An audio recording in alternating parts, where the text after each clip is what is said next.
The Family Feud taping had been running for 29 minutes when it became apparent that something was wrong with one of the contestants. Not dramatically wrong. Not the kind of wrong that security teams are trained to identify in the first 30 seconds. The subtler kind. A man named Darren Foley, 44, from Knoxville, Tennessee, had been slightly too loud since the green room, slightly too confident at the buzzer, slightly too slow returning to his position after each exchange, with the specific quality of looseness that develops in a person who has had 2 drinks before a situation that did not call for drinks at all. The production team had noted it. The floor manager had exchanged a glance with 2 crew members. Steve Harvey had clocked it in round 1 and had been managing the energy around Darren with the practiced, subtle hand of a man who has been in rooms for 30 years and knows how to contain a variable without calling attention to it. He had been managing it successfully until round 3, when Darren Foley, apparently deciding that the room had been insufficiently aware of his presence, leaned toward his microphone and said the word, directed at Steve Harvey. In a studio with 300 people and 4 cameras running, Steve Harvey stood at the podium for 3 seconds. He set his cards down. He looked at Darren Foley with the full, undivided attention of a man who has been waiting 30 years for exactly this moment. Not this person, not this studio, but this specific test of who he is when the room goes completely wrong. And then, in a voice of absolute and terrible calm, he said 8 words, "Sir. You just ended your time in this room." What happened in the following 6 minutes would be described by the clip's 420 million viewers as the most controlled, most precise, most complete public reckoning they had ever witnessed. It was a Thursday in September, taping day at ImageWorks Studios in Atlanta. The Foley family had come from Knoxville. Darren, his wife Gail, his brother Pete, Pete's wife Carol, and Darren's adult son Tyler, who had driven and who had noticed somewhere around the Georgia state line that his father had been drinking, and who had said nothing because Darren had a way of responding to that observation that Tyler had learned over 24 years to avoid. Gail had also noticed. Gail had been noticing things about Darren for a long time and had developed a system for managing the notices that involved a specific quality of stillness she deployed when public situations required it. The production team's green room evaluation had flagged a concern. The flag had been reviewed by the floor manager. The decision had been made to proceed with monitoring on the basis that Darren's behavior had not yet crossed a documentable line, and that the family had driven from Knoxville. This was the kind of operational decision that looks different in retrospect than it did at the time. The opposing family, the Williams family from Savannah, had been the best thing in the studio all morning. 4 generations of competitive warmth, anchored by a grandmother named Eunice, 77, who had apparently been practicing for this show since 2009, and whose speed at the buzzer was the subject of visible astonishment from every member of the production staff who witnessed it. The audience had adored the Williams family from the moment they walked in. The taping had been going well, and then Darren Foley said the word. He said it between the second and third questions of round 3, in a moment that had no particular dramatic architecture. It was not a response to a loss, not a reaction to a specific provocation, not a calculation. It was the kind of thing that comes out of certain people when they have had enough to drink and have stopped monitoring the distance between what they think and what they say. He directed it at Steve Harvey. He said it with the specific casualness of a man who has said it before in rooms where it was not addressed. This was not one of those rooms. Steve Harvey had been mid-turn from the board when the word hit the studio. 300 people went so quiet so fast that the shift was audible. A collective intake that produced, in its collective holding, a silence of the specific quality that occurs when a room understands simultaneously that something has happened that cannot be undone. Steve Harvey completed his turn. He stood at the podium. He was completely still. He set his cards down. He looked at Darren Foley for 3 seconds, and then he said, in 8 words that the studio heard without amplification, because the room was that still, sir. You just ended your time in this room. He did not signal security. He did not raise his voice. He did not turn to the cameras or the audience. He simply said the 8 words and waited.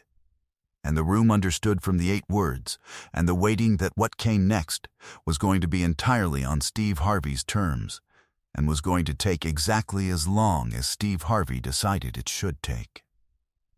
The security team had moved to flank Darren's position within 4 seconds, not at Steve's signal, but at the floor manager's, because the floor manager had been doing this job for 16 years and understood what she had witnessed.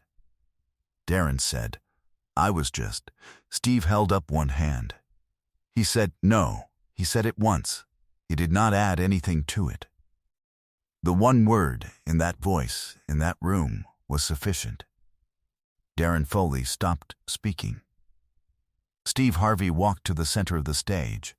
He did not look at Darren again. He had finished looking at Darren. He addressed the studio. He said, I have been on television for 30 years. I have been on this specific stage for 23 years. I have heard things in this room, things said in the heat of competition, things said in confusion, things said by people who were not entirely themselves. I have managed most of them without stopping the show, because most of them were correctable. What just happened is not correctable in the way I'm used to correcting things. So we're going to do something else. He paused. He turned to the Williams family. He addressed Eunice specifically. He said, Ma'am, I want to apologize to you. Not on behalf of him. That apology is not mine to give. On behalf of this stage has been many things for 45 years. It has been a place where families come together. It has been a place where generosity happens. It has been, on the best days, a place where something real breaks through the television format and lands in the room. What it has not been, and what it will not be, is a place where a word like that goes unremarked. He stopped. You are welcome here. You have always been welcome here. And the fact that you had to hear that word in this room is something I will carry for a long time. Eunice Williams, 77 years old, said, Baby, I've been hearing that word since before you were born. The difference today is what happened next. She looked at Steve. You happened next. The studio erupted. Not politely, with the full, released weight of 300 people who had been holding a breath since the word landed, and had just been given permission to let it go. Steve Harvey was not done. He turned back to the center of the stage. He spoke for 4 minutes. He spoke about the history of the word, not academically, not dispassionately, but as a man who had heard it applied to himself across a lifetime, who had heard it in rooms where it was answered, and rooms where it was not, who had made a decision at some specific point in his past about which kind of room he intended to be in for the rest of his career. He said, I've been hearing variations of that word my whole life. In different forms. You don't belong here. You got lucky. You're a token. And now the direct version, in my own house, from a man who drove here this morning. He stopped. Here's what I know about that word. It doesn't describe the person it's aimed at. It describes the person who uses it. It describes a specific kind of fear. The fear that if certain people take up space, there won't be enough space left. And that fear is the most expensive mistake a person can make. Because it puts you in opposition to reality. Reality doesn't accommodate that fear. It just keeps moving forward without you. He said, I built this house. Every brick of it. and the word that was just used in it doesn't belong here.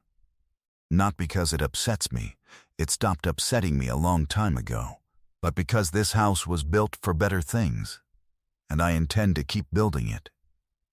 He looked directly into the camera. He said, "I want everyone watching at home to know something." The response to that word is not rage. It's not collapse. It's not even forgiveness. Forgiveness is for when someone has done something to you privately and is between you and your God. What this requires is something different. He paused. It requires clarity. It requires staying in the room. It requires knowing that the word is small and what you've built is large, and that one does not touch the other. He stopped. That's the 8-word response. Not because it was clever, because it was true. Darren Foley was escorted from the studio. His wife Gail, his brother Pete, Carol, and Tyler remained.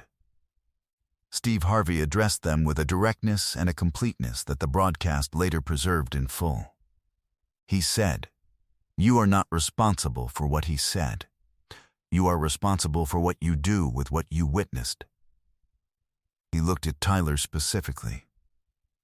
"Son, you drove here. You saw what happened.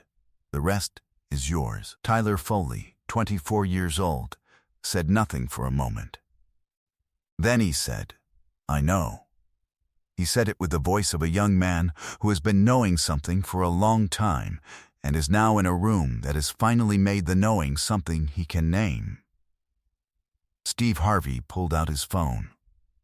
He called his foundation director and announced on the stage floor a $50,000 contribution to a civil rights heritage education initiative that provided curriculum resources to high schools across the South. Specifically, resources about the history, impact, and ongoing use of the language that had just been deployed on his stage. He said, "Because the best answer to ignorance is always education. And some of that education starts in homes, and some of it starts in classrooms, and some of it, apparently, starts on a game show stage on a Thursday in September." He announced the Williams family would receive the full day's prize. He announced that the Williams family would be invited back for a special taping in the following season, and that Eunice's specific fast money round answer from round 2, which had been the 3rd highest single answer score in the show's 45-year history, would be officially documented in the program's record books. Eunice said, when told, "I knew that was a good answer." The audience laughed. The room came back to itself. The episode aired 4 weeks later. The network's legal, standards, and executive teams had reviewed the footage within 48 hours of the taping and approved it for broadcast without cuts on the grounds that what Steve Harvey had done with the moment was, in the words of the network president, "the most important 4 minutes of television we will produce this year." The clip reached 420 million views in 11 days. The most viewed clip in the show's history, and one of the most viewed clips in the history of streaming television in any format. The hashtag #YouJustEndedYourTime was used in 78 countries. 11 media organizations called it the most important live television moment of the decade. Darren Foley lost his position at his company 4 days after the episode aired. The company issued a 1-sentence statement. His family did not comment publicly. Tyler Foley enrolled in a community college program in Knoxville the following spring. In his admissions essay, he wrote about a Thursday in September when he had been in a room where something happened that required him to decide who he was going to be afterward. He said he was still deciding, and that this felt like the right answer for now. He was accepted to the program.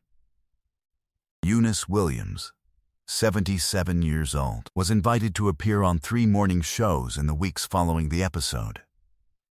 She declined all 3, citing a previous commitment to her church's Thursday morning Bible study, which she had not missed in 14 years and did not intend to start missing now. She did agree to one radio interview, during which she was asked what she would say to Darren Foley if she could. She thought about it for several seconds. Then, she said, that I hope he finds out who he is before it costs him anything else he loves. She said it without anger.